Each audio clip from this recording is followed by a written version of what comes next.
Virat chilli powder అన్ని రకాల వంటలకు పచ్చళ్లకు సరైన chilli powder. No colour no chemicals. నాతో పాటు ఉన్న వ్యక్తి ఎవరంటే the Indian cyclist, a journey for generations.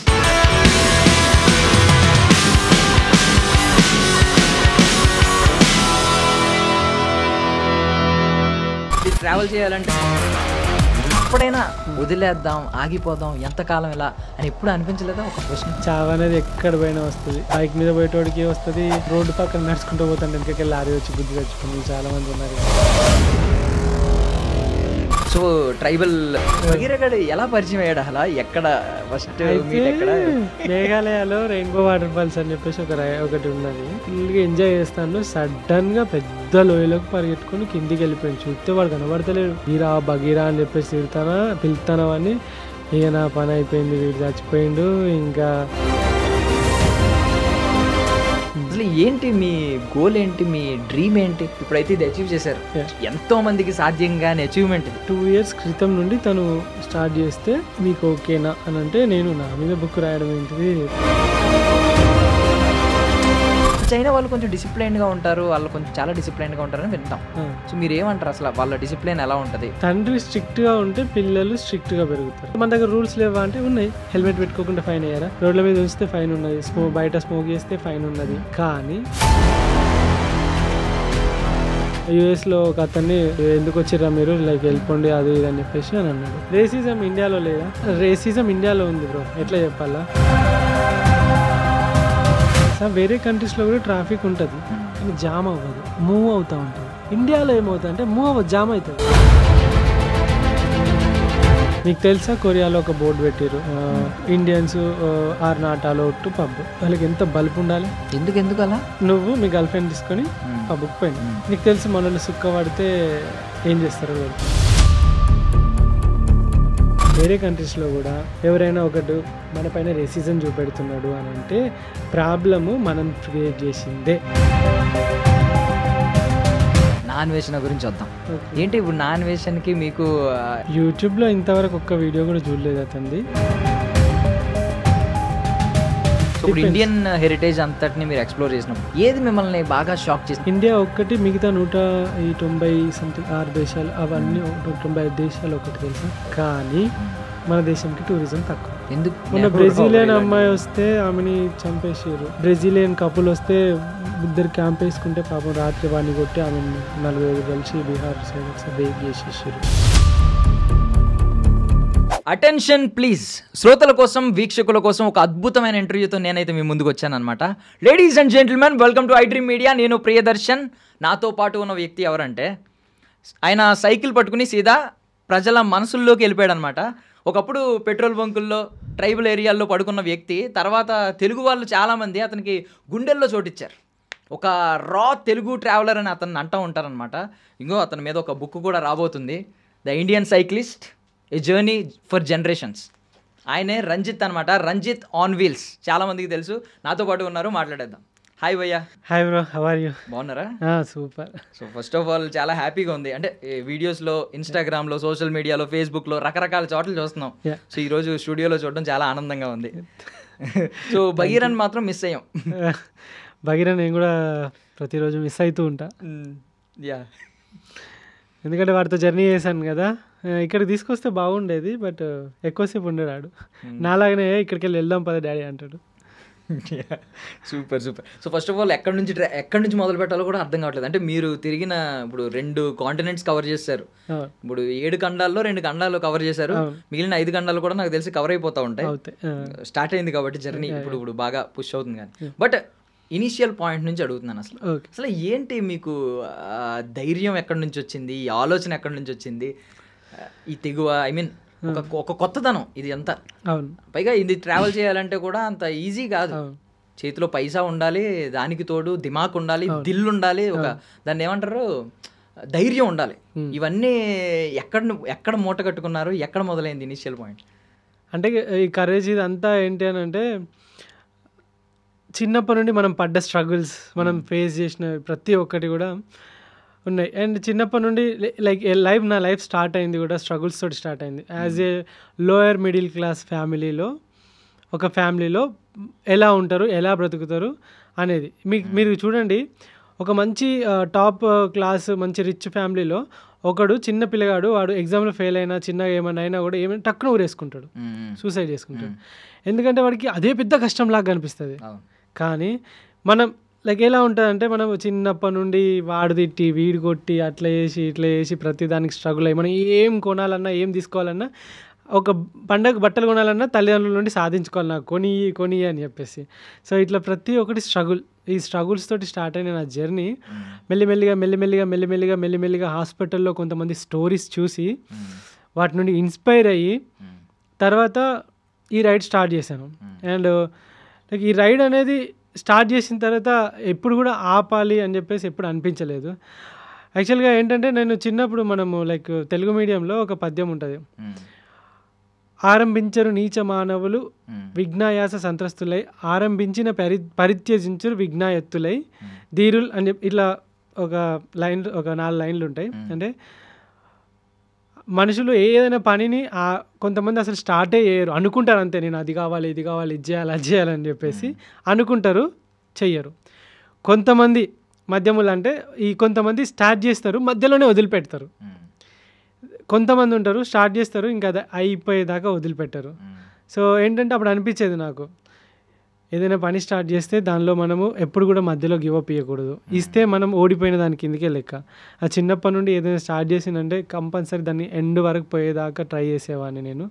So ఆ తెగువ అవన్నీ ఏవైతే ఉన్నాయో ఇక్కడి దాకా తీసుకొచ్చి ఇన్ని దేశాలు ఒక్కసారి, ఈవెన్ నాకు ఈ 15 కంట్రీస్ ఏవైతే ఉన్నాయో ఇప్పుడు స్టార్ట్ చేయాలి ఇవన్నీ తిరగాలి అని ఇప్పుడు స్టార్టింగ్ అనుకో నేను చేయకపోయాను. ఎందుకంటే లైక్ అది తలుచుకుంటే భయం అవుతుంది నాకు.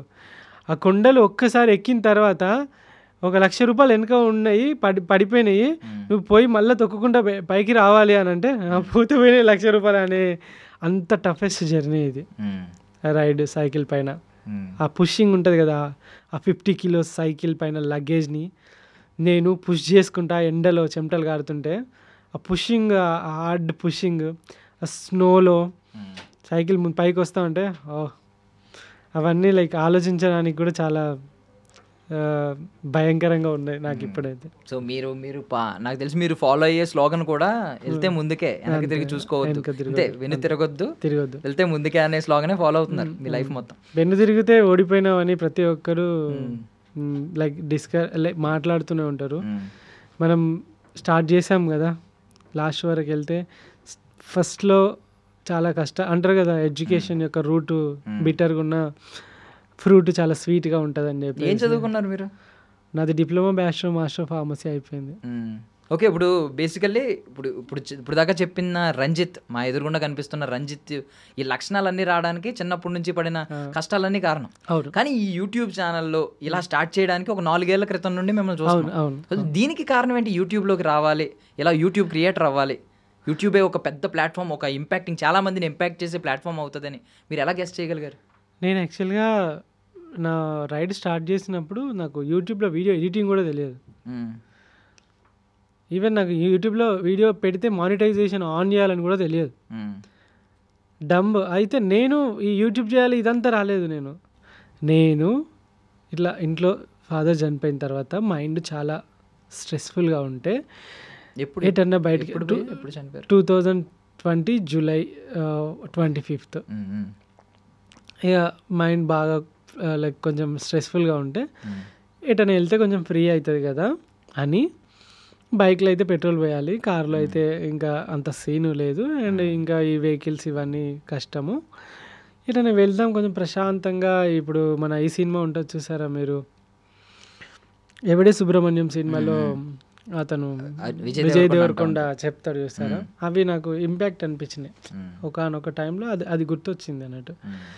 ఇలా పోవచ్చా అని చెప్పేసి ఆలోచించి ఎట్లా పోతే బాగుంటుంది అనుకొని, సరే ఒక చిన్న సమాజానికి మెసేజ్ లాగా ఉంటుంది అంటే, నేను ఈ ప్రపంచం తిరుగుతాను స్టార్ట్ చేయలేను, నేను ఒక చిన్న ట్రిప్ వేసి వస్తాను స్టార్ట్ చేసిన. సో అట్లా హైదరాబాద్ నుండి కన్యాకుమారి వరకు ఒక సైకిల్ తీసుకొని దాని మీద టెంట్ వేసుకొని గ్యాసు గిన్నెలు అవి వేసుకొని సోలార్ ప్యానెల్ వేసుకొని దానికి ఒక బ్యాటరీ పెట్టుకొని కొన్ని బట్టలు పెట్టుకొని ఇక కొన్ని కూరగాయలు అవి బియ్యం అవి పెట్టుకొని జస్ట్ ఒక లైక్ నోమాడిక్ లాగా నోమాడ్ లాగా ఇట్లా ఇట్లా బయలుదేరిన అంతే. బయలుదేరి పోతూ ఉంటే మధ్యలో యూట్యూబ్ అయితే పోయే జర్నీ అయితే ఏదైతే ఉన్నదో దాన్ని యూట్యూబ్లో పెడితే చాలామంది చూస్తారు కదా, మనం ఎట్లాగో జర్నీ చేస్తున్నాం కదా, చూద్దాం దాని నుండి ఏమైనా మనీ వస్తే మన ట్రావెల్కి యూజ్ అవుతుంది కదా అని చెప్పేసి యూట్యూబ్లో పెట్టిన. నేను లైక్ యూట్యూబ్ జర్నీ చేయాలి, ఇన్ఫ్లుయెన్సర్ అవ్వాలి. అప్పుడు ఆ 5 years క్రితం ఇదంతా ఏం లేదు కదా, ఇంత ఈ హైపులు ఇవేం లేవు కదా. యూట్యూబ్ అంటే యూట్యూబ్ అంతే, అప్పుడు ఇంటర్నెట్లు కాస్ట్లీ అన్నీ అంతే అని చెప్పేసి ఒక చిన్న GoPro Hero 7 తీసుకొని OnePlus మొబైల్ తీసుకొని OnePlus మొబైల్లోనే మొత్తం ఎడిట్ చేసిన. 2 years OnePlus మొబైల్లోనే ఎడిట్ చేసిన నేను, మొబైల్లో అంతే, ఏ లేదు. 2 yearsలో ఈ 3 lakhs ఏదైతే ఫాలోవర్స్ 5 లక్షల మంది ఫాలోవర్స్ అయితే ఇన్స్టాలో వీళ్ళందరూ కూడా OnePlus మొబైల్ నుండి వచ్చిన వాళ్ళే.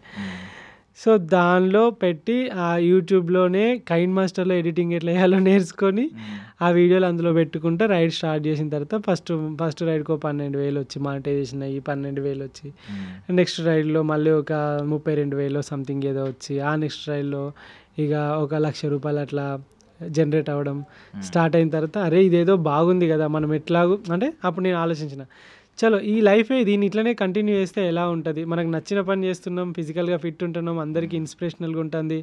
అదేవిధంగా నచ్చిన పనిలో నీకు కొంచెం నువ్వు తిరుగుకుంటే పైసలు వస్తున్నాయంటే ఇంకా హ్యాపీ కదా.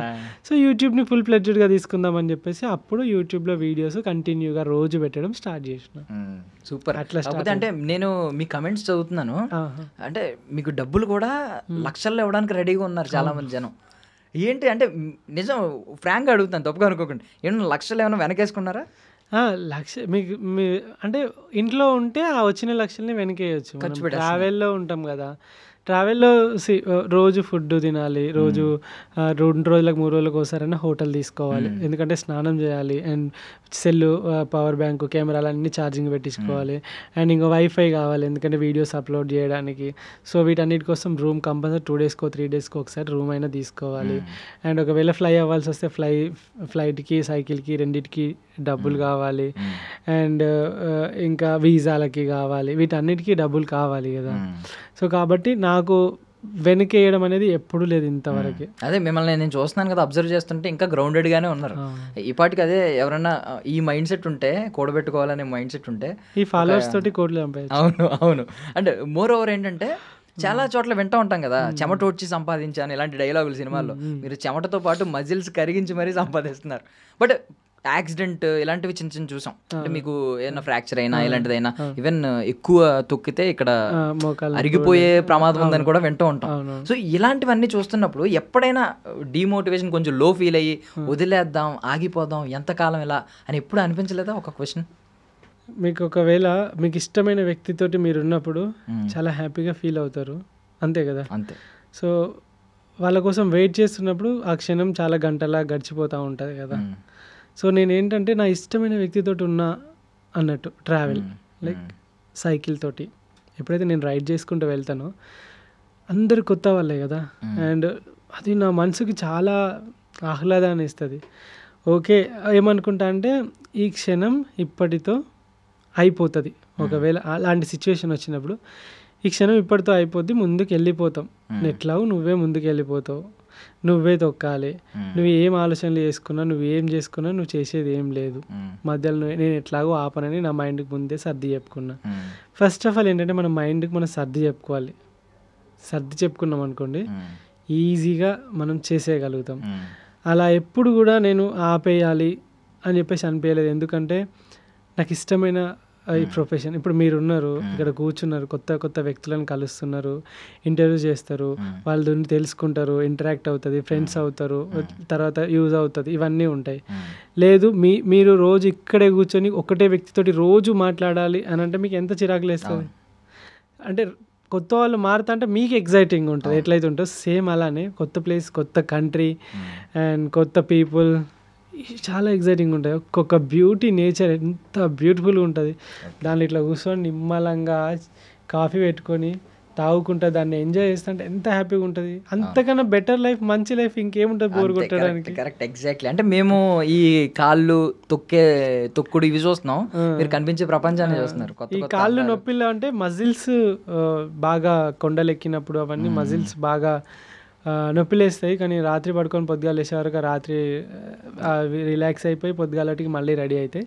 మోకాలు నొప్పులు అయితే ఎప్పుడు రాలేదు. అండ్ ఫుడ్ కూడా మంచి ఫుడ్డే తీసుకుంటాను నేను, మంచి ప్రోటీన్, ఫైబర్, కార్బోహైడ్రేట్స్ అవసరమైన ఫుడ్డే తీసుకుంటా. సో దట్ ఎలాంటి హెల్త్ ఇష్యూస్ కూడా ఎప్పుడు రాలేదు. అండ్ మంచిగా నేచర్లో తిరుగుతాం కాబట్టి ప్యూర్ గాలి పీల్చుకుంటాం అండ్ మంచి ఆర్గానిక్ ఫుడ్ తీసుకుంటాం. అక్కడంతా కెమికల్ కూడా ఏం వేసి పండియారు కాబట్టి హెల్త్ కూడా చాలా సపోర్టివ్గా ఉంటుంది. ఎప్పుడు మోకాళ్ళ నొప్పులు అలాంటివి అయితే ఎప్పుడు ఏం రాలేదు, హెల్తీగా ఉంది. అంటే స్టార్టింగ్ విలేజ్ అందాల నుంచి స్టార్ట్ అయింది జర్నీ. విలేజ్ అందాలు, ట్రైబల్ పీపుల్, వాళ్ళ కల్చర్ ఏంటి, వాళ్ళ హెరిటేజ్ ఏంటి అవి చూపించడం మొదలు పెట్టారు. అక్కడ నుంచి స్టార్ట్ అయ్యి ఇప్పుడు దేశాలు, ఖండాలు వరకు వెళ్ళింది. సో ఆ టైంలో స్టార్టింగ్లో ఉన్నప్పుడు మనకి ఈ అటవీ ప్రాంతాలు, ఈ కొండలు ఇలాంటి చోట్ల ఏంటంటే యానిమల్స్ భయాలు ఉంటాయి. ఈ స్నేక్స్ ఇలాంటివన్నీ, కొన్ని విష పురుగులు, పాములు ఇలాంటి భయం ఉంటుంది. అంటే నేను లాస్ట్ టైం చూసినప్పుడు మీ కిడ్నాప్ ఎపిసోడ్ ఒకటి నన్ను భయపెట్టింది. సో ఇలాంటివి పోనీ అంటే ఈ స్ట్రగుల్ ఓకే, మజిల్ కరిగించుకోవడం, కరిగించిన ఒళ్ళొంచైనా ఏదో రకంగా నేను వెళ్ళాలి ముందుకెళ్ళడం అనే మోటివేషన్ ఓకే. బట్ ఇలాంటి రిస్క్, లైఫ్ థ్రెటన్ ఇన్సిడెంట్స్ ఎదురవుతున్నప్పుడు ఒక భయం అనేది వస్తుంది కదా తెలియకుండానే. అంటే నేను లైక్ ఈ భయాన్ని నేను వదిలేశాను ఫస్ట్ రోజే. ఎందుకంటే ఏమీ చేయకుండా చనిపోయే కన్నా, ఎగ్జాంపుల్ చెప్తాను, చాలా లైఫ్లో మొన్న రీసెంట్గా అహ్మదాబాద్లో ఫ్లైట్ క్రాష్ అయింది. సరే పాపం చేసిర్రు అంటే లైక్ వాళ్ళు ఫ్లైట్ కావాలని పోయి ఎక్కిర్రు అనుకుందాం, అట్లా చచ్చిపోయారు అనుకుందాం. ఇట్లనే మన లెక్కనే కూర్చొని నిమ్మలంగా ముచ్చట పెడుతున్నారు. సడన్గా వచ్చి ఫ్లైట్ పడాలి, హాస్టల్ వాళ్ళు కూడా చచ్చిపోయారు. చావు అనేది ఎక్కడ పోయినా వస్తుంది. ఇప్పుడు బైక్ మీద పోయేటోడికి వస్తుంది, ఆ పాపం వాడేం పాపం తెలియదు, వాడు కనీసం రోడ్డు పక్కన నడుచుకుంటూ పోతాంటే వెనకకి లారీ వచ్చి గుద్ది చచ్చిపోయిన వాళ్ళు చాలామంది ఉన్నారు కదా. సో చావు ఎట్లాగో వస్తుంది, ఒక రోజు వస్తుంది. వస్తుందని చెప్పేసి భయపడకుండా ఈ బతికినన్ని రోజులు లివ్ ద మూమెంట్ అంటారు కదా, ఈ మూమెంట్ని బతికిద్దాం చాలు, చనిపోయినా ప్రశాంతంగా హ్యాపీగా చనిపోతాం.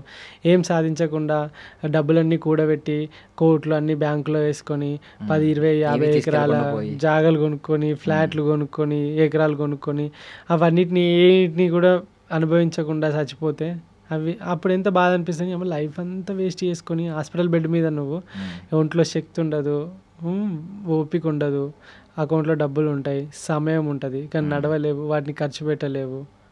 అలాంటప్పుడు ఈ సంపాదించిందంతా ఈ బెడ్ మీద పండుకొని పుట్నాలు బుక్కినట్టు గోళీలు బుక్కడానికి అనిపిస్తుంది కదా. కరెక్ట్.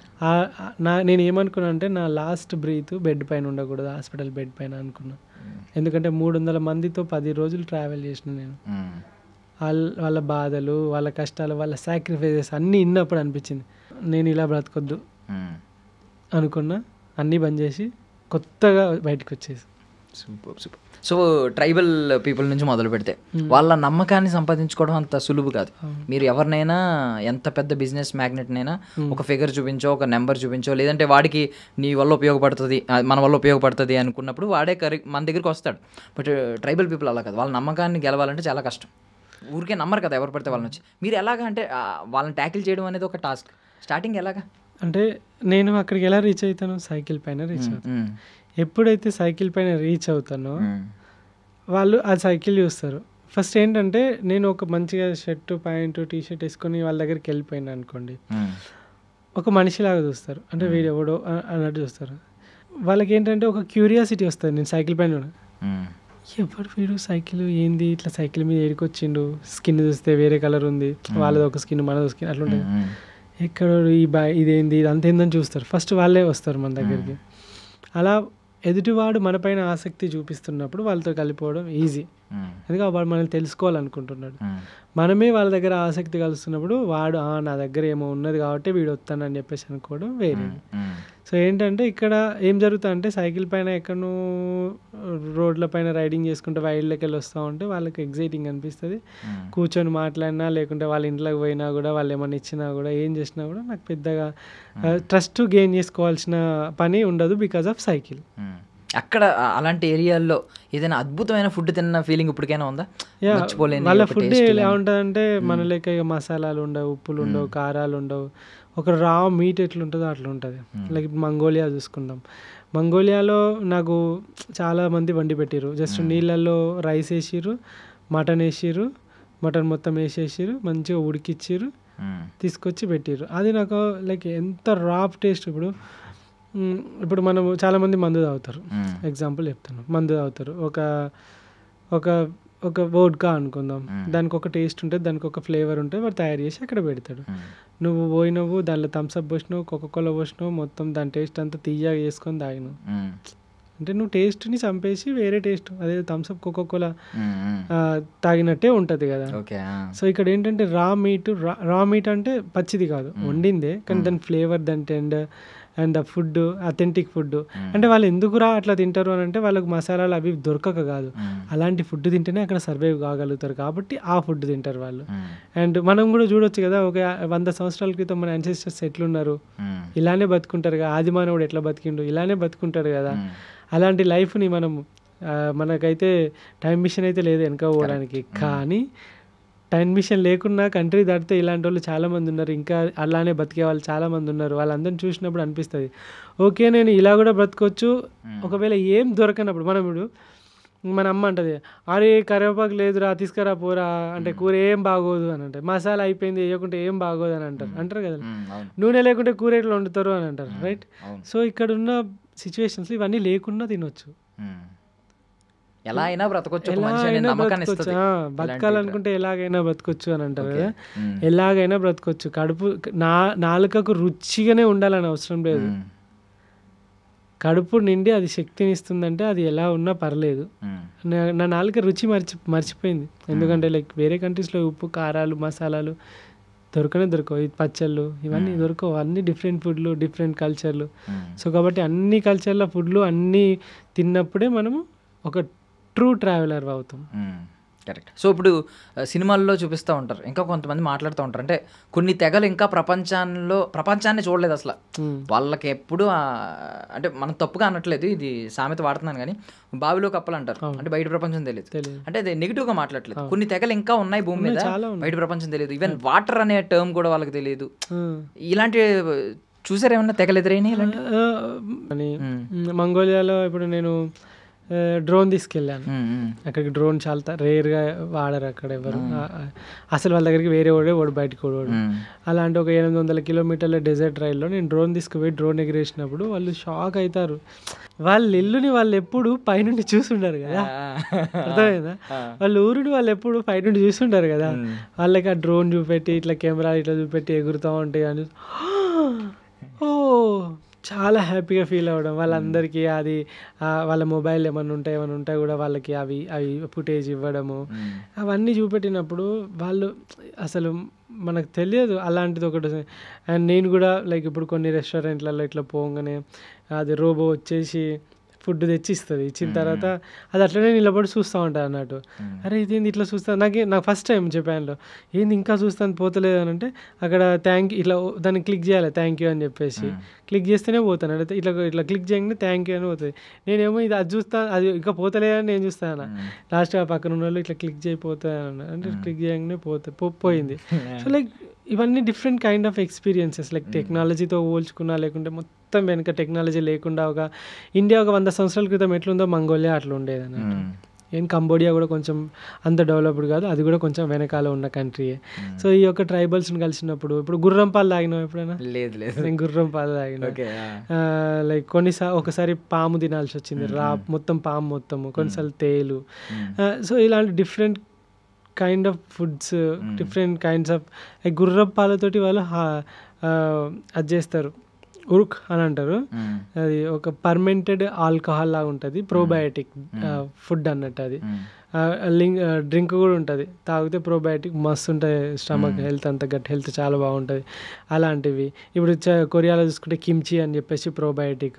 మనం ఎట్లనైతే మనకు ప్రోబయాటిక్ ఉంది ఏంటంటే పెరుగు, మనం ఎట్లనైతే పెరుగు తింటాం వాళ్ళు ఎవరు పెరుగులు తినరు, అస్సలు తినరు, ఎవరు ఎక్కడ చూడలే నేను. సో అలా డిఫరెంట్ కైండ్ ఆఫ్ ఫుడ్లు కల్చర్లు ఓకే ఇవి ఇట్లా కూడా ఉంటాయి. అంటే ప్రజలు ఏదో ఒకటి తయారు చేసుకొని ఉన్నారు, ఒక్కొక్క కంట్రీలో ఒక్కొక్క లాగా ఉన్నారు అని చెప్పేసి. ఇప్పుడు కంబోడియా లాంటి కంట్రీలో కుక్కలను వియత్నాం కంబోడియా కుక్కలను కాల్చుకోగా చూసిన. కుక్కలు ఏంటంటే మన పైన మేఘాలయ పైన ఈ అటు సైడ్ నాగాల్యాండ్లో కూడా కుక్కలను తింటారు, పాములను తింటారు, మన వాళ్ళు కప్పలను అన్నిటినీ తింటారు. సో దట్ లైక్ అది మనం రెస్పెక్ట్ చేయాలంతే, ఎప్పుడు ఫుడ్ని గలీజ్ అని ఎప్పుడు అనకూడదు అన్నట్టు. ఇవన్నీ నేర్చుకున్న, ఏది దొరికినా తినేసి లైక్ మరీ అంత వైల్డ్ ఏం తినలేదు, బట్ ఏది దొరికినా తినేసి లైక్ సర్వైవ్ అవ్వడము, ఇలా కూడా బ్రతకొచ్చు అని చెప్పేసి. కొన్నిసార్లు ఒంటరిగా 1000 కిలోమీటర్ల రైడ్, ఇదంతా నేర్పిస్తుంది కదా లైఫ్. అంటే నువ్వు జర్నీ చేస్తున్నావు అని అంటే ఆల్వేస్ బస్సులో ఎక్కి ఫ్లైట్లో ఎక్కి సిటీలో దిగి హోటల్లో వండి ఆడున్న ఫేమస్ ప్లేసెస్ చూసి మళ్ళీ సిటీ ఎక్కి అట్లా కాకుండా రియల్ సైడ్ ఎక్కడ ఉంటుంది, విలేజెస్లో ఉంటుంది. రియల్ సైడ్ ఎక్కడ ఉంటుంది, రోడ్ల పైన ఉంటుంది. రియల్ సైడ్ ఎట్లుంటుంది, ట్రైబల్స్ ఇలాంటి ప్లేసెస్లో ఉంటుంది. సో రియల్ సైడ్ని ఎక్స్ప్లోర్ చేయాలంటే నువ్వు నడవాలి, లేకుంటే సైక్లింగ్ చేయాలి. కరెక్ట్. అంటే ఇప్పుడు ఎంత పెద్ద పెద్ద డిజైనర్స్ ఉంటారు, లైక్ ఇంటీరియర్ డిజైనింగ్ నేర్చుకున్న వాళ్ళు, ఎక్స్టీరియర్ వాళ్ళు, సివిల్ ఇంజనీర్స్ కావచ్చు, ఆర్కిటెక్ట్స్ కావచ్చు, వాళ్ళందరి డిజైన్ల కంటే గొప్ప డిజైన్ దేవుడు చేసింది కాబట్టి, నేచర్ కాబట్టి. స్వచ్ఛమైన మనుషులు, స్వచ్ఛమైన ప్లేసెస్ అన్నీ మనం ట్రైబల్ ఏరియాస్ కావచ్చు, విలేజెస్ కావచ్చు, అక్కడే చూడగలుగుతాం. సో మీరు ఈ ఎక్స్పీరియన్స్ అంతా బాగుంది. సో నెక్స్ట్కి వెళ్ళిపోతే మన భగీరా గాడి గురించి మాట్లాడతాం. మేము గాడు అంటాం ఎందుకంటే మాకు వాడు అందరికీ తమ్ముళ్ళలాగా, మాకు బాగా close. So first of all Bhagira గాడు ఎలా పరిచయం అయ్యాడు, అలా ఎక్కడ ఫస్ట్ మీట్ ఎక్కడ? సో ఇండియాలో రైడ్ చేస్తున్నా కదా, కన్యాకుమారి అయిపోయింది, గోవా అయిపోయింది, లదాఖ్ అయిపోయింది. అయిపోయిన తర్వాత లదాఖ్లో ఒకసారి ఏంటంటే లదాఖ్ వెళ్తున్నప్పుడు ఒక రైల్వే స్టేషన్లో ఒక చిన్న కుందేలు ర్యాబిట్ ఇట్లా పిల్లలు పుట్టింది, తల్లి చనిపోయింది. దాన్ని తీసుకున్నా అన్నట్టు. తీసుకున్నాక నాకు పెట్స్ పైన చాలా ప్రేమ వచ్చేసింది. అరే దీన్ని మనతో తీసుకుపోతే ఎలా ఉంటుంది అని చెప్పేసి అనిపించింది రైడ్కి. అయితే అప్పుడు నేను లదాఖ్ వెళ్తున్నా ట్రైన్లో ఉన్నప్పుడు నాకు అంటే లదాఖ్ వెళ్ళట్లేదు.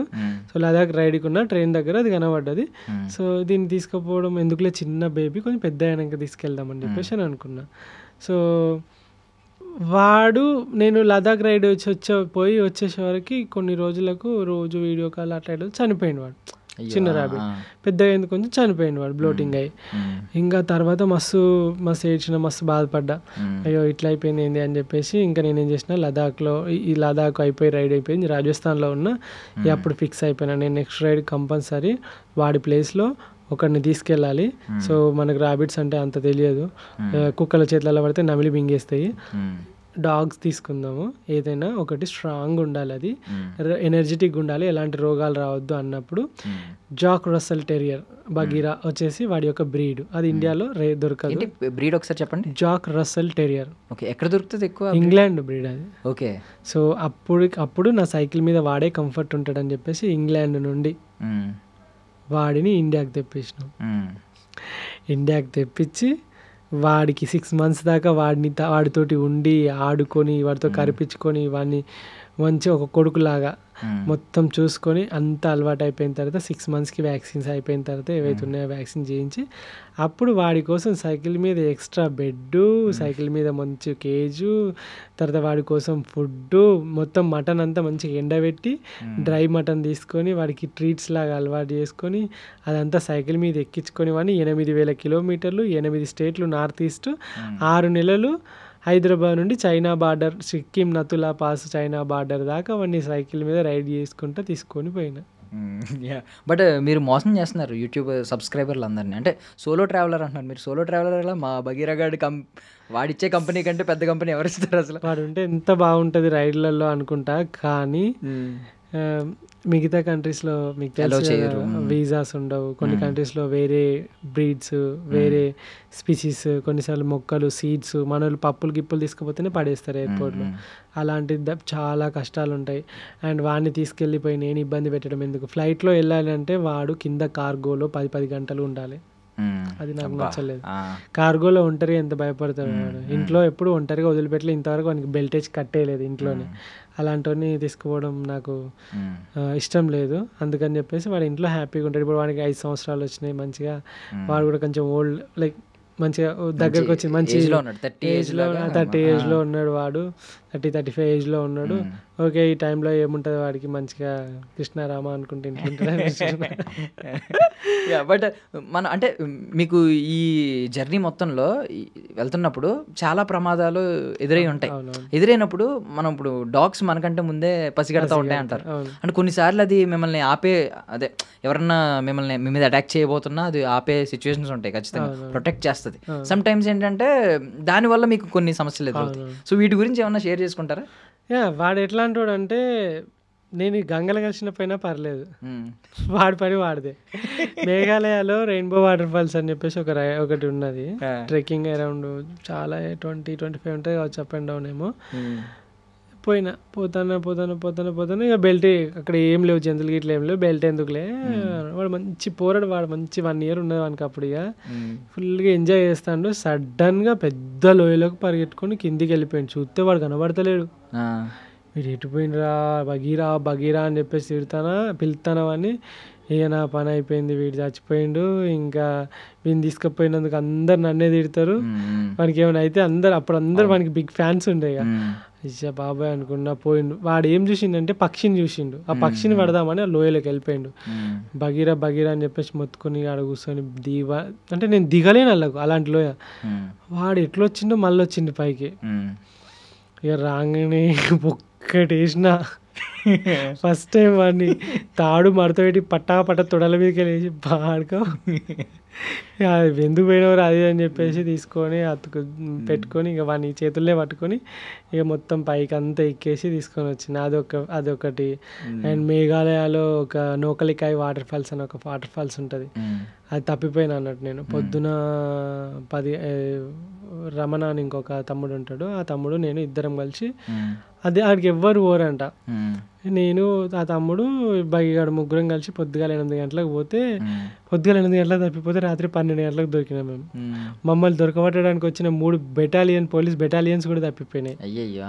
అండ్ అందులో బేర్స్, బెంగాల్ టైగర్స్ అందులోనే ఉంటాయి. బంగ్లాదేశ్ బార్డర్ ఆ పక్కనే. మేము పోయేటప్పుడు పోయినాం వాటర్ ఫాల్ సౌండ్ వినుకుంటా. పైకి వచ్చేటప్పుడు రోడ్ సౌండ్ ఏమి ఉండదు, వాటర్ ఫాలే కదా. ఇంకా పైకి ఎవ్వరికి వస్తలేము. ఆ లోకల్లో ఉన్న అది కూడా మేము కంప్లైంట్ లోకల్లో ఉన్న మేము పోయేటప్పుడు ఏం చేసినంటే ఒక బ్యాగ్ ఉండే. ఆ బ్యాగుని తీసుకుపోయి ఒక షాప్ ఉండే, ఆ షాప్లో పెట్టేసి వచ్చేటప్పుడు తీసుకుంటామని చెప్పిన. అక్కడ కొన్ని కొనుక్కున్నాం అన్నట్టు. వాళ్ళు ఓకే అన్నారు. వాళ్ళు ఈ పిల్లగాళ్ళు పోయిర్రు, పొద్దుగలంటే పోయిర్రు, ఇంతవరకు రాలేదు, వీళ్ళు తప్పిపోయినట్టున్నారు అని చెప్పేసి వాళ్ళు కూడా పోలీసు వాళ్ళకి కంప్లైంట్ ఇస్తే పోలీసు వాళ్ళు వచ్చి వాళ్ళకి సిగ్నల్ ఉండదా పాడలేదా అక్కడ.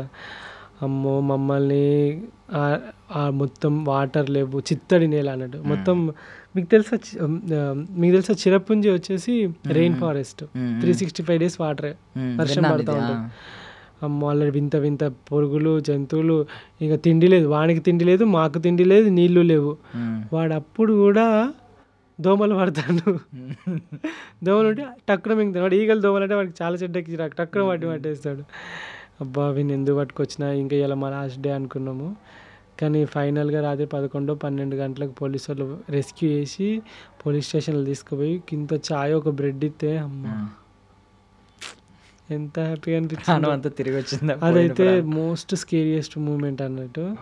కానీ వాడు అన్ని టైంలలో తోడున్నాడు. కానీ వాడున్నాడని మీకు మామూలుగా నార్మల్గా బైక్ల పైన సైకిల్ మీద పోతేనే కుక్కలు ఎంబడబడతాయి. అలాంటిది వెనకాల వాడున్నాడని చెప్పేసి ఒకసారి నతులా పాస్ సైడే వెళ్తూ ఉంటే ఒక ఘాటి ఉంటుంది, మొత్తం ఘాటి ఉంటుంది. ఘాటిలో లారీలు పడతాయి అంతే, మిగతా బైకులకి ఇట్లా ఏం పడవు. సో ఏంటంటే కుక్కలను ఎంబడిపడి వానికి పీకుతానే వాడిని, అంటే వాని బెడ్ని పీకుతానే వాళ్ళకెళ్ళి. నాకు స్పీడ్ దొక్కుకుంటా ఒక ఇట్లా టర్న్ అవుతా అంటే మొత్తం మన ఫెన్సింగ్ పెడతారు చూసిన దొడ్డుది, అది రాడ్ లాగా అది ఇట్లా పెట్టిరు. నేను అక్కడ పోయినా అప్పుడే ఆ కుక్కలు ఆడున్నాయి, అక్కడికి పోయినా అప్పుడే లారీ ఇట్లా టర్న్ అవ్వకుండా సైకిల్ని ఇట్లా క్రష్ చేసుకుంటూ వెళ్ళింది. ఆ రోజు నేను చచ్చిపోయాను అనుకున్నా, బగిగాడు చచ్చిపోయాను, నేను చచ్చిపోయాను అనుకున్నా. కానీ సైకిల్ వెనుక ఏమైందంటే వాడు మస్తు మొత్తుకున్నా నేను. ఇంకా వాడు ఇట్లా టర్న్ చేసి ఇదంతా వేస్తే సైకిల్ మన లారీ అవి ఉంటాయి కదా పైన పక్క డోర్లు, అవన్నీ ఇట్లా మన వాడి వెనుక బెడ్ని మొత్తం ఇట్లా దగ్గరికి క్రష్ చేసి పోయింది. ఇక వెంటనే సైకిల్ అక్కడ ఆపేసి, ఇప్పటికీ గుర్తుంది అది, మూవీని తీసుకెళ్ళడం చాలా డేంజరు. కుక్కలు వాడిని చంపేసి ఆగమాగం చేస్తే చేతులారా నేను చంపేసినట్టయితే.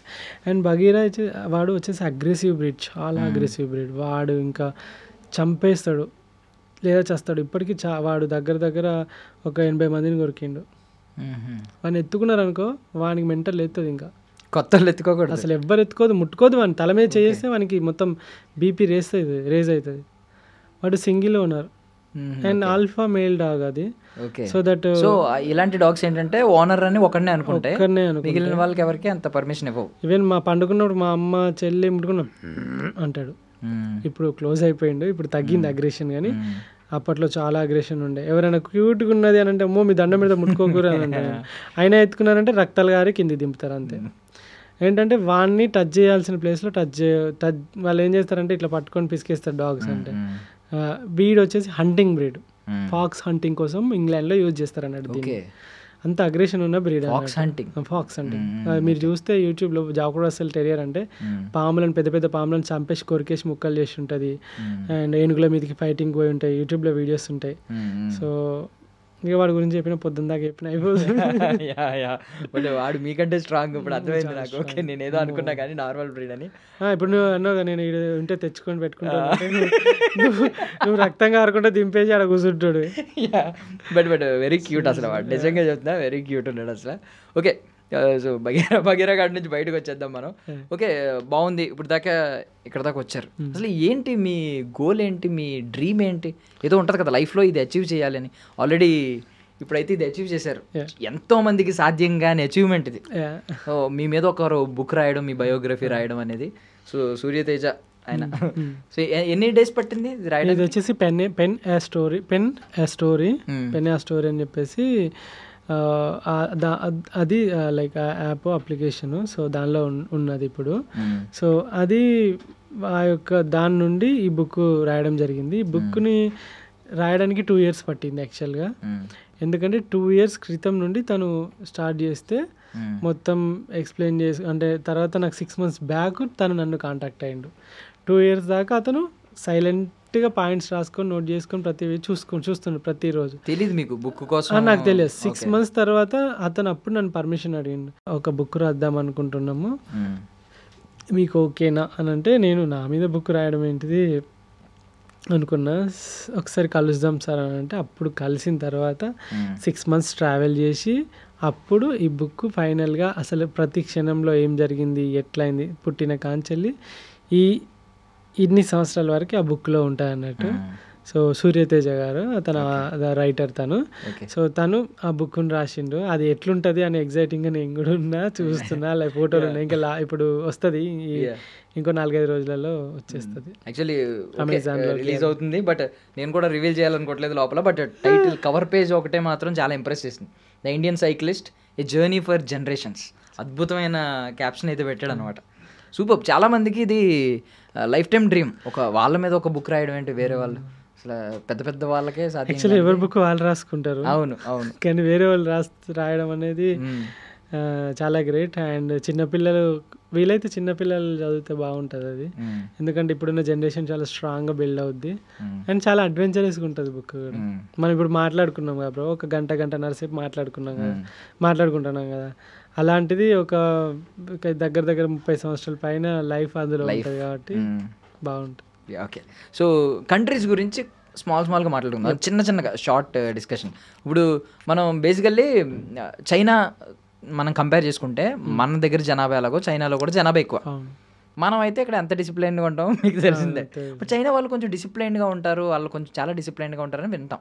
సో మీరు ఏమంటారు అసలు వాళ్ళ డిసిప్లైన్ ఎలా ఉంటుంది? వాళ్ళు కూడా ఇలాగే విచ్చలవిడిగా ఎక్కడ పడితే అక్కడ, మీరు అన్నట్టు డస్ట్బిన్ లాగా చెత్త ఎక్కడ పడితే అక్కడ పాడేసి, ఎక్కడ పడితే అక్కడ మూత్ర విసర్జన చేసి ఇలాగే ఉంటారా? వాళ్ళు కొంచెం బాగుంటారా? తండ్రి స్ట్రిక్ట్గా ఉంటే పిల్లలు స్ట్రిక్ట్గా పెరుగుతారు. అంటే తల్లిదండ్రులు ఎలా నేర్పిస్తే పిల్లలు చిన్నప్పటి నుండి పిల్లలు కూడా అలానే ఒక ఏజ్ వచ్చే వరకు అలానే సిస్టమేటిక్గా ఉంటారు. అందరు పిల్లలు ఒకేలాగా ఉండరు కదా. ఇప్పుడు పండిత పుత్ర పరమశుంఠ అనే ఒకటి ఉంటుంది. పండిత పుత్రుడు అయినంత మాత్రాన వాడు గొప్పవాడు అవ్వాలని ఏం లేదు. ఇక్కడ మన దేశం అనేది పండితులు, పుత్రులం మనం పరమశుంఠల్లాగా, అంటే కొంతమంది తయారవుతుంది. అండ్ ఇంకొకటి చాలా మందిలో ఉన్నది ఇట్లా ఉండాలి, నా దేశం కూడా ఫారెన్. ఎందుకు నేను నా దేశం గురించి వీళ్ళని ఎందుకు అంత క్రిటిసైజ్ చేసి ఎప్పుడైనా ఒక వీడియోలో మాట్లాడినా అంటే, ఇప్పుడు మనము ఒక దేశం పక్క దేశానికి వెళ్ళినప్పుడు మనకన్నా చిన్న దేశం, మనకన్నా రీసోర్సెస్ తక్కువ అండ్ మనకన్నా తెలివి తక్కువ ఉన్న వాళ్ళందరూ ఎంత నీట్గా ఎంత క్రేజీగా బ్రతుకుతున్నారు. ఆ లైఫ్, ఆ క్వాలిటీ ఆఫ్ లైఫ్. ఇప్పుడు మనము ఎందుకు పక్క దేశాల మీదకి వెళ్ళి చూసుకుంటా అక్కడ ఎక్కువ డబ్బులు వస్తాయి, అక్కడ సంపాదించాలి, అక్కడ సెటిల్ కావాలని ఎందుకు ఆలోచిస్తున్నాం? మన ఇండియాలోనే సెటిల్ కావచ్చు కదా. అంటే మన దాంట్లోనే ఇప్పుడు మన వాళ్ళందరూ పక్క దేశాలలో పోయి మన టెక్నాలజీ, మన బ్రెయిన్లు అంతా వాళ్ళకి ఇచ్చేసి వాళ్ళ దేశాన్ని డెవలప్ చేసి వాళ్ళు కొత్త ఇన్నోవేషన్స్ చేస్తున్నారు. మరి మన ఇంటి దగ్గర డబ్బులు లేవంటే మన దగ్గర డబ్బులు ఉన్నాయి, మనం పక్క వాళ్ళకి కూడా అప్పులు ఇస్తాం, రైట్? సో మన దగ్గర రీసోర్సెస్ ఉన్నాయి, మన దగ్గర రీసెర్చ్ సెంటర్స్ ఉన్నాయి, ఇవన్నీ ఉన్నాయి. స్టిల్ మన వాళ్ళు అక్కడ దాకా పోతున్నారంటే ఎక్కడో ఒక దగ్గర లోపిస్తుంది. ఎక్కడ లోపిస్తుంది? అని అంటే ఇప్పుడు చైనాతో పోల్చుకుంటే నేను చైనాలో సింపుల్గా చెప్తా, దానికి ఆన్సర్ మీరే చెప్పండి. చైనాలో ఒకరోజు రైడ్ చేస్తుంటే సాయంత్రం 7 అయింది. 7 అయితే ఒక సిటీలో ఆగాల్సి వచ్చింది. సిటీలో మనం ఎట్లనైతే ఇప్పుడు ఆపోజిట్గా కూర్చున్నాము, సో దట్ అక్కడ ఒక షాప్ ఉంది, డెలివరీ. ఏం డెలివరీ? అమెజాన్ ఇట్లుంటాయి కదా, అట్లా ఒక డెలివరీ ఉన్నది. సో అట్లా డెలివరీ దగ్గర స్టాక్ అంతా ఫుల్ అయిపోయిందని చెప్పేసి 7-8 గంటలకు వాడు క్లోజ్ చేసుకున్నాడు. నేను అన్నీ టెంట్ వేసుకున్నా, ఆపోజిట్గా క్లోజ్ చేసుకున్నాడు. ప్రోడక్ట్ అంతా ఆడ పడేసిండు, డెలివరీస్ అన్నీ ఆడ పడేసిండు, వెళ్ళిపోయిండు. ఇక నేను రాత్రి అంతా షాక్ అవుతాను. అరే వీడు ఎత్తుకపోతే ఎట్లా? మనము ఇక్కడ అమెజాన్లో డెలివరీ పెడితే ఫోన్ల బదులు ఇటుకలు వస్తాయి, కొన్నిసార్లు సబ్బు బిల్లలు వస్తాయి, పవర్ బ్యాంకులని లోపల బ్యాటరీలు పెట్టి అమ్ముతారు మనల్ని, రైట్? అట్లా జరిగినాయి, చాలా ఫ్రాడ్స్ ఉన్నాయి స్టేషన్లలో. అట్లా జరుగుతుంది. ఇక్కడ చూస్తే పొద్దుగాలు వచ్చేసిండు వాడు 7-8 గంటలకేమో. రోడ్డు మీద ఉన్న సరుకు ఏదైతే దాని షాప్ మీద ఉన్న సరుకు అంతా మళ్ళీ బండ్లకు ఎక్కించుకొని పోయి డెలివరీ చేస్తాడు. ఓకే, నమ్మకం అది ఏంటో. మన ఇంటి ముందట పాల ప్యాకెట్లు అయితే పాల ప్యాకెట్లు మాయమైతే చాలా సార్. అంతెందుకు మీకు అంటే ఇలాంటి కేసెస్ కూడా విన్నాం. ఫుడ్ డెలివరీ యాప్స్లో కూడా కొన్ని కేసెస్ ఏమన్నాం అంటే వాళ్ళు ఓపెన్ చేసి తినేసి డెలివరీ చేశారు అనే కంప్లైంట్లు కూడా విన్నాం. ఉంటారు ఎక్కడో ఒక దగ్గర కొన్ని ఇలాంటి నమ్మకం లేని మాట్లాడినాం. అంటే మనం ఎవరైనా మనం ఇంట్లో లేకపోతే, నేనే ఇప్పుడు నాకు డెలివరీ వచ్చింది, ఎవరికో డెలివరీ ఇంట్లో వాళ్ళకి ఇచ్చేయని చెప్పి ఫోన్ కన్ఫర్మేషన్ కోసం వాళ్ళకి ఒకసారి ఫోన్ ఇవ్వి అని చెప్పి అడుగుతాం. అంటే మన మీద మనకున్న నమ్మకం అంతా మన దగ్గర. సో మీరు ఆలోచించండి. ఇప్పుడు చెప్పండి, ఇప్పుడు చైనా మనంతనే ఉంటుంది, మన పాపులేషన్ ఎక్కువ అని అంటాం కదా. చైనాలో కూడా పాపులేషన్ ఎక్కువనే ఉంటుంది, భూమి పెద్దదే మనకన్నా. సో ఆల్మోస్ట్, కానీ అక్కడ అందరు జనాలు బతకలేరు, ఉన్న కన్నే కుప్పలుగా బతుకుతారు. ఇప్పుడు ఒక అపార్ట్మెంట్ చూసుకుంటే, ఒక సినిమా థియేటర్ చూసుకుందాం, మనం ఫారెన్ థియేటర్స్ మన థియేటర్స్కి మనము చేసుకుందాం. సో చాలా గలీజ్గా ఉంటాయి. మన ఎట్ ద ఎండ్ పోయే వరకు ఒకడు సీట్ కింద ఉంచుతాడు, డిఫరెంట్గా ఉంటుంది కదా. సో మీరు గమనించండి. సో ఎక్కడ లోపిస్తుంది ఇదంతా అని అంటే ప్రజలు, గవర్నమెంట్. ఇప్పుడు అంటే మన దగ్గర రూల్స్ లేవా అంటే ఉన్నాయి. హెల్మెట్ పెట్టుకోకుండా ఫైన్ అయ్యారా? రోడ్ల మీద ఉంచితే ఫైన్ ఉన్నది, బయట స్మోక్ చేస్తే ఫైన్ ఉన్నది, బయట టాయిలెట్ చేస్తే ఫైన్ ఉన్నది, అడవులలో మంటలు పెడితే ఫైన్ ఉన్నది, లంచం ఇస్తే ఫైన్ ఉన్నది, లంచం ఇవ్వాలని చూసినా లంచం తీసుకున్నా ఫైన్ ఉన్నది. అంతేనా కదా? అన్నిటికీ ఉన్నాయి కదా. కానీ ఎక్కడ అంటే భయం ఉన్నా కూడా సరే, చూస్తుంటే వాడు కెమెరా ఉన్నంతసేపు ఒకలా ఉంటాడు, కెమెరా లేకుంటే ఒకలా ఉంటాడు, రైట్? సో ఎక్కడ లోపిస్తుందంటే వ్యక్తులలో, మనుషులలో. నేను ఒక్కడిని పోతే ఏమొచ్చిందిలే, నేను ఒక్కడిని ఉంచితే ఏమొచ్చిందిలే, నా ఒక్క బైక్ ఒక్కసారి ట్రాఫిక్లో కెమెరాలు ఉన్నావంటే నువ్వు 80 స్పీడ్లో పోతావు, కెమెరాలు లేవంటే 130లో పోతావు. పొలిటీషియన్ కొడుకు అయితే నీ ఇష్టం ఉన్నట్టు పోతావు. అంటే ఇక్కడ బయట జపాన్లో నువ్వు సీఎంఏగా, నువ్వు పిఎంఏగా, నువ్వు కోటీశ్వరం, నువ్వు ఎవ్వనివన్నాగా ఒక రెస్టారెంట్లోకి వెళ్ళిపోయినావు అంటే నీకు ఆకలిని చూస్తారు, కడుపులో తిండి పెడితే పోతారు. మన దగ్గర వచ్చే వ్యక్తిని బట్టి అక్కడ రెస్పెక్ట్ మారుతూ ఉంటుంది. అంటే ఆ క్యాడర్ని బట్టి. ఇప్పుడు ప్రతి ఒక్కరు, ఈవెన్ ఇప్పుడు గవర్నమెంట్ ఎంప్లాయ్ అయితేనే బిడ్డనిస్తా అని ఒకళ్ళు కూర్చుంటారు. లైక్ ఇట్లా ఉంటుంది కదా. అండ్ ఇప్పుడు మన వాళ్ళే ఇంకా బయట దేశానికి పోయి రేసిజం అని, ఈవెన్ మొన్న యూఎస్లో ఒక అతనే అన్నాడు, అంటే ఎందుకు వచ్చిర్రా మీరు, లైక్ వెళ్ళిపోండి అది ఇది అని చెప్పేసి అని అన్నాడు. అంటే మనం దాన్ని అనుకుంటాం రేసిజం అది అని చెప్పేసి అని అనుకుంటాం. పాపం వాడి బాధ ఏంటంటే వాళ్ళ జాబులన్నీ మన తెల్లితోటి మనం అన్నీ కొట్టేసుకొని మనం ఆడ జాగాలు కొని మనం రియల్ ఎస్టేట్ కూడా వేసి చేస్తాం. రేసిజం ఇండియాలో లేదా? రేసిజం ఇండియాలో ఉంది బ్రో. ఎట్లా చెప్పాలా? స్కూల్లో మనము క్లాస్లో కూర్చున్నప్పుడు ఇదంతా మనకు నేర్పించక, అరే పొట్టోడా, అరే కర్రోడా, అరే గుడ్డోడా, అరే మెల్లోడా, అరే నత్తోడా, అరే బండోడా, అరే బక్కోడా, ఏం నేర్పిస్తున్నా? డైరెక్ట్ అదే కదా రేసిజం అంటే. లైక్ వాడి యొక్క అవయవ లోపము లేకుంటే వాడి యొక్క లోపాలు లేదా, అరే కులపోడా, క్యాస్ట్ విషయంలో రేసిజం, తక్కువడా ఎక్కువడా, రైట్? అంతేనా? డబ్బుల విషయంలో రేసిజం, అరే పేదోడు వాడు, బిచ్చపోడు వాడు, ఆటో తోలుకుంటోడు వాడు, డెలివరీలు చేసేటోడు వాడు, డిగ్నిటీ ఆఫ్ లేబర్ కూడా లేదు కదా. అంటే నువ్వు ఇక్కడ మొత్తం నువ్వు రేసిజం చూపించుకొని అవన్నీ చూపెట్టుకొని ఫారెన్కి వెళ్ళేసి అక్కడ నాకు రేసిజం ఉండొద్దు, నన్ను చూడొద్దు, నన్ను అట్లా అనొద్దు అని అంటే అది ఎట్లా నడుస్తుంది? నువ్వే ఇక్కడ ఎన్నో చూసుకుంటావు, రేసిజం అంతటా ఉంటుంది. మనుషులలో ఉండాలి బ్రో, మార్పు అనేది మనుషులలో ఉండాలి. ఈ దేశం మారాలన్నా, మన ఇల్లు మారాలి అంటే మన ఇంట్లో ఉన్న నాన్న, ఇప్పుడు మీ నాన్న సిగరెట్ తాగడు, మందు తాగడు, మీ అమ్మని కొట్టడు, అక్కను తమ్ముడిని తిట్టడు, కొట్టడు, బెదిరించాడు, ప్రేమగా చూసుకుంటాడు. సో అప్పుడు నువ్వు నీ పిల్లలకి ఒక డూప్లికేషన్ ఇస్తున్నావు ఏంటి అని అంటే, నాకు వచ్చిన పిల్లల్ని కూడా ఇట్లా ప్రేమగా చూసుకోవాలి. అప్పుడు తండ్రి మీద ప్రేమ, తండ్రి చూపెట్టే డూప్లికేట్ అంటే డూప్లికేషన్ ఏంటంటే ఆయన చేసేది ఈయనకి చూస్తున్నాడు, చూసి నేర్చుకుంటాడు, రైట్? సో ఇక్కడ ఏంటనంటే మనం మరి ఇదే పీపుల్ మనం ఫారెన్ పోతాము, వాడు అన్ని రూల్స్ పెడతాడు, ఆ రూల్స్ని పాటిస్తాం. ఎందుకు అక్కడ పాటిస్తాం, ఇక్కడ పాటించాం? మనమే కదా. మన బిహేవియర్ కూడా ఒక బ్యాంక్లో పోతే ఒకలా ఉంటుంది మనది, హోటల్లో పోతే ఒకలా ఉంటుంది, సినిమా హాల్లో ఒకలా ఉంటుంది. బాధ్యత రాహిత్యం అన్నట్టు. సో ఇదంతా మనము చూసారా ఎప్పుడైనా పార్టీ మీటింగ్స్లలో ఫుడ్ పెడితే ఎట్లా కొట్టుకుంటారు, పెళ్ళిలో ఫుడ్ కాడ ఎట్లా కొట్టుకుంటాం మనం, టక్క గిన్నెలు పెట్టి. ఇదంతా ఏంటంటే మనలో మార్పు రావాలి.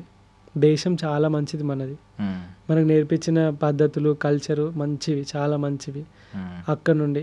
కానీ ఎవడో ఒకరు గలీజోడు ఉంటాడు, నేను ఒక్కనే. అప్పుడు ఏమనిపిస్తానంటే, అరే మర్డర్ చేసినోడే మంచోడ్రా, దొంగతనం చేసినోడే మంచోడ్రా కాడికి వచ్చినాం మనం లాస్ట్కు. మంచి చేస్తే ఎవరికి నచ్చదు, చేయడం అందరికీ నచ్చుతుంది.